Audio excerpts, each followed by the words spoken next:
Bonjour à tous et bienvenue sur Seconde Vie, le podcast de Vikia.fr, où l'on explore ensemble l'art du relooking de meubles, du DIY et de la déco créative. Je suis Mathilde Polony, passionnée de design et de transformation d'intérieur, et je suis ravie de vous retrouver aujourd'hui pour un épisode essentiel, les erreurs à éviter lors du relooking de meubles. Si vous débutez, vous avez peut-être déjà connu ce moment de frustration où votre projet ne donne pas le résultat escompté. La peinture qui s'écaille, une finition qui manque de finesse, ou encore un meuble qui n'a tout simplement pas l'effet waouh espéré. Pas de panique, on a tous connu ça. Et aujourd'hui, je vais vous partager les erreurs les plus courantes à éviter pour réussir à coup sûr vos futurs projets. On va parler de préparation, de choix de matériaux, de techniques, mais aussi de sécurité, car relooker un meuble, ce n'est pas juste mettre un coup de peinture. C'est tout un processus. Allez, on y va. Le premier point que nous allons aborder aujourd'hui est le fait de choisir un projet trop ambitieux dès le départ. Une erreur classique, vouloir relooker un grand meuble complexe ou très abîmé dès ses débuts. Quand on découvre le relooking, on est très souvent tenté de se lancer dans un projet spectaculaire.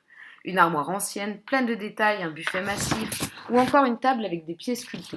Ce sont des meubles magnifiques, mais ils demandent beaucoup de travail et une certaine expérience. Prenons un exemple concret.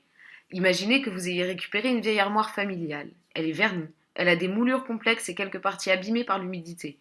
Sans expérience, vous risquez de rencontrer plusieurs difficultés. Le démontage. Certains meubles anciens ont des fixations complexes, des vis rouillées ou même des parties collées. Mais également le ponçage. Les moulures rendent le ponçage difficile. Il faudra utiliser différents outils, comme une ponceuse électrique pour les grandes surfaces et du papier de verre à la main pour les détails. Mais aussi la peinture. Sur les meubles massifs, il est difficile d'obtenir un rendu homogène, surtout si vous n'utilisez pas les bons pinceaux ou les bons rouleaux. Alors, en conseil pratique, je ne pourrais que vous recommander de commencer par des meubles simples et de petite taille. Une table de chevet en bois massif, un tabouret ou une petite étagère.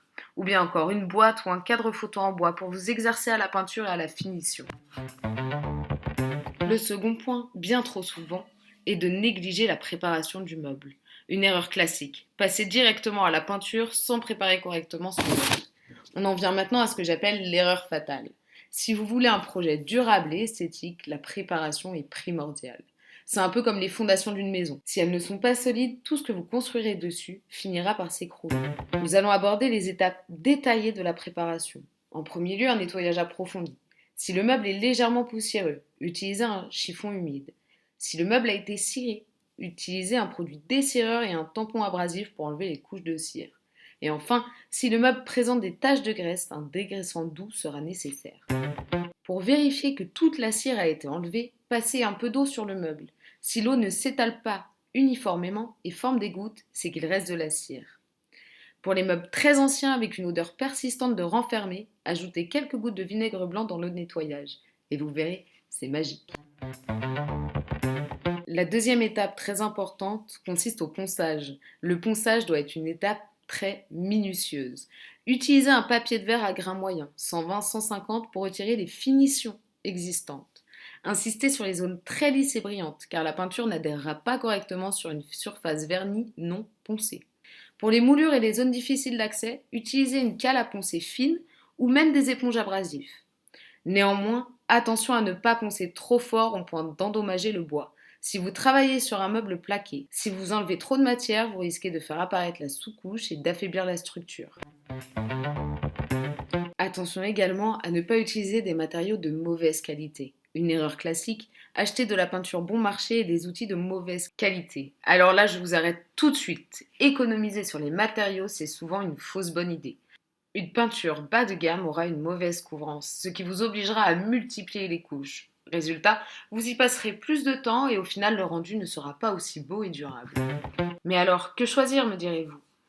En termes de peinture, optez pour une peinture spéciale meuble, mat ou satiné selon le style recherché. Concernant les pinceaux, préférez les pinceaux à fibres synthétiques pour les peintures acryliques et les pinceaux en soie naturelle pour les peintures à base de solvant. Pour les grandes surfaces, vous pouvez néanmoins utiliser un rouleau en mousse pour éviter les traces. Mais enfin, si vous voulez protéger votre meuble, choisissez un vernis incolore mat ou satiné selon les faits recherchés. Attention, respectez les temps de séchage. Appliquer la deuxième couche trop tôt pourrait ruiner votre travail.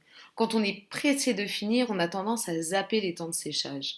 Sauf que, Si la peinture n'est pas bien sèche, elle va se mélanger à la nouvelle couche, créer des bulles ou pire, donner un effet collant et régulier.